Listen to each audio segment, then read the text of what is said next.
President, do you expect phase 2 of the hostage deal to go forward? Let me talk to you later. Mr. President, you managed to get this deal done. A lot of people say that the men who managed to do that should get a Nobel Peace Prize. Do you think that you'll be able to get all the hostages back home? And what would happen if you hear from the They Israeli will side? never give me a Nobel Peace Prize. What would happen if the Israeli I deserve it, but they will never give it to me. What would happen, sir? What would happen? Normalization to go forward. What needs to happen for normalization in Saudi Arabia? Well, we're going to see, and we're dealing with a lot of people, and we have steps to go yet, as you know, and maybe those steps go forward, and maybe they don't. We're dealing with a very complex group of people, situation and people, but we have the right man, we have the right leader of Israel. He's done a great job, and we've been friends for a long time, and we do a great job also. And I think we have a combination that's very unbeatable, actually. Can I ask, what would happen, Mr. President? What would happen, Mr. President? What would happen if you hear from Mr. Wait a minute. Wait. Where is that person? Where's that person coming from? Come on, go. Mr. You go. President, what would happen if you'll hear from the Israeli side today that they're not willing to go through with the deal to get all the hostages back home and finish the war? We'll see what happens. Whatever happens, we'll be prepared to handle the situation. Are the Saudis demanding Getting a Iran into the Palestinian deal, state? Mr. President. No. Are the Saudis demanding a Palestinian state? No, they're not. No. Are they demanding a path towards a Palestinian state or any other recognition Everybody's of that sort? demanding one thing. You know what it is? Peace. We want peace. We want people to stop being killed. But everybody's demanding one thing. Very simple, peace. And he wants peace also. Mr. President, do you think it's politically possible in Israel to get this deal done until the end? To get the deal done? Yeah. Sure. I mean, is it politically Why wouldn't a deal get done? A deal can get done. We'll see what happens. We're dealing with very complicated people. But a deal can absolutely get done. Israeli strike on Iran. We'll see what happens. President Trump, I want from Prime Minister Netanyahu. We have heard Joe Biden and Donald Trump take credit for the hostage and ceasefire deal. Who do you think deserves more credit? I think President Trump added great force and powerful leadership to this effort. I appreciate it. He sent a very good emissary. He's helped it along. And, I'll just tell you, I'm happy that they're here. And I'm sure the President is happy that they're here. And I would think that's about enough. Prime Minister, what about Elizabeth Surkov, the Israeli hostage held in Iraq? What about the Israeli press taking a press conference in Israel and not in Washington? We would love to take a press conference and interview you, Prime Minister Netanyahu. A few more questions. Prime Minister Netanyahu, do you support going forward with this deal and getting all the hostages out? I support getting all the hostages out and meeting all our war goals that include destroying Hamas's military and governing capabilities and making sure that Gaza never poses a threat to Israel again. Are you willing? All three. Are you willing And to those agree? Are you things willing can to go agree? together? Are you willing Can you to agree promise to to the Trump's families vision that you to do bring all the everything to hostages get the back home? hostages out? I think wait. that I should One at talk a to time. President One at a Trump. time. So Okay. I'll ask, do you agree with Trump's vision of getting all the hostages back home, even if it means to end the war? Well, I'm not sure that you articulated correctly what the President's vision is. You can ask, he can speak for himself. He does that very, very well. I have my own views, 3 goals, not 1, not 2, 3 goals, and I will meet all 3 goals. I think the President can help enormously. He brings fresh thinking. Any address to the Fresh fact thinking. that terrorists who murdered hundreds of people released their home as the part of the deal? It's a horrible thing. We can't forget it. I'll never forget it, and you can't forget it. And some people want to put it out of their memory, but we're not going to ever let that happen. It was a horrible day, October 7th. That was a horrible period of time. And a lot of people like to pretend it didn't happen. It happened. It's a big group of people that like to pretend it didn't happen, like the Holocaust didn't happen. Same mindset.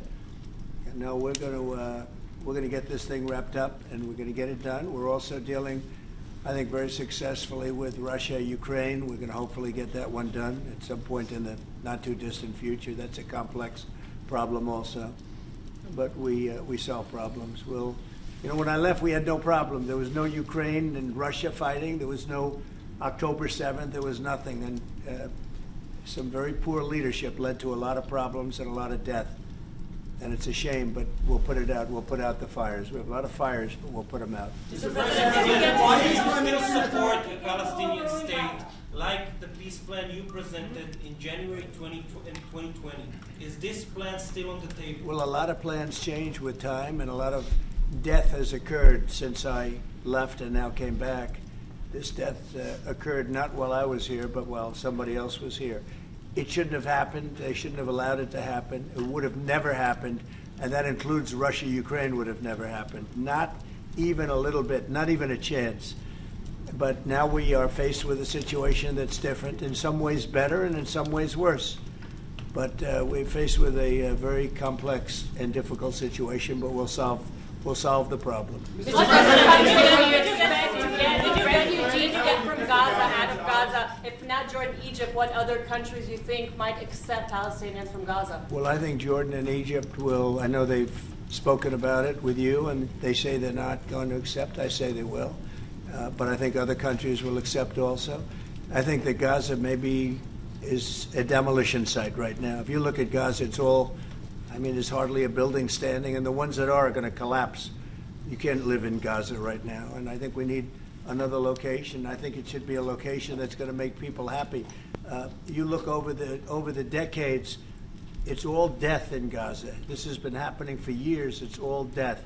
If we can get a beautiful area to resettle people permanently in nice homes and where they can be happy and not be shot, not be killed, not be knifed to death like what's happening in Gaza.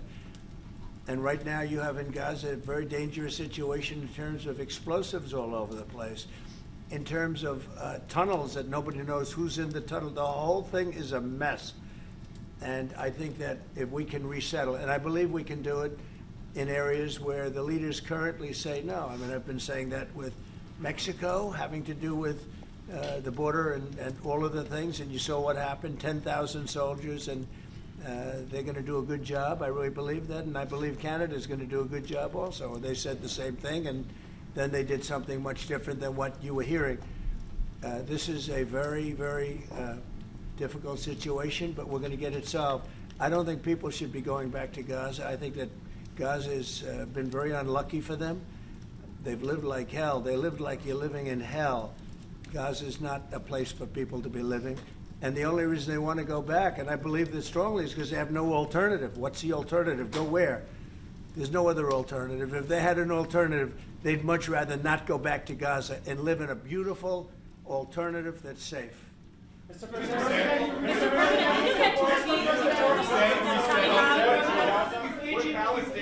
Peter? Would Palestinians have the right to return to Gaza if they left while the rebuilding was happening? It would be my hope that we could do something really nice, really good, where they wouldn't want to return. Why would they want to return? The place has been hell. It's been one of the meanest, toughest places on earth. And right now, I've seen every picture from every angle, better than if I were there. And nobody can live there. You can't live there. So if we can build them through massive amounts of money supplied by other people, very rich nations, and they're willing to supply it. If we can build something for them in one of the countries, and it could be Jordan, and it could be Egypt, it could be other countries, and you could build 4 or 5 or 6 areas. It doesn't have to be one area, but you take certain areas and you build really good quality housing, like a beautiful town, like someplace where they can live and not die, because Gaza is a guarantee that they're going to end up dying. The same thing's going to happen again. It's happened over and over again, and it's going to happen again as sure as you're standing there, Peter. So I hope that we could do something where they wouldn't want to go back. Who would want to go back? They've experienced nothing but death and destruction. What will you do if Egypt and Jordan tell you no? What will you do then? Well, I don't think they're going to tell me no. Mr. President, I don't think they're going to tell me no. What will you do for I think they're going to tell Biden no, and I think they're going to tell other people no. so you think it will happen at the end? I think there's a good chance, yeah. How I'd like to many see it people are you thinking about? All of them. I mean, we're talking All of about them. probably 1.7 million people, 7, maybe 1.8 million. But I think all of them, I think they'll be resettled in areas where they can live a beautiful life and not be worried about dying every day. Mr.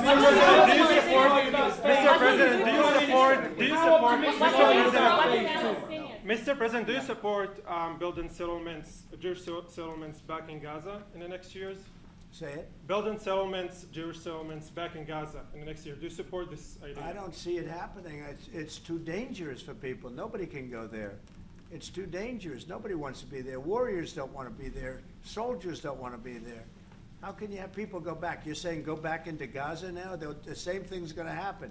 It'll only be death. The best way to do it is you go out and you get beautiful, open areas with the sunlight coming through. And No, that's not what I meant. Something I meant nice. building Israeli They are not settlements going to back want in Gaza. They are not going to want to go back to Gaza. Prime Minister Netanyahu, what is your message to the families of the hostages that look at this deal, that are worried that this deal won't go through? What do you say to them at this moment? Same message I said from the beginning of the war. We'll get them out, get them back.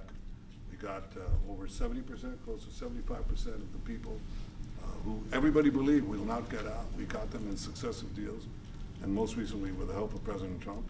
We're not going to give up on any of them, and we're not going to give up on our other war aims. Hamas is not going to be in Gaza, and we're going to get everyone back.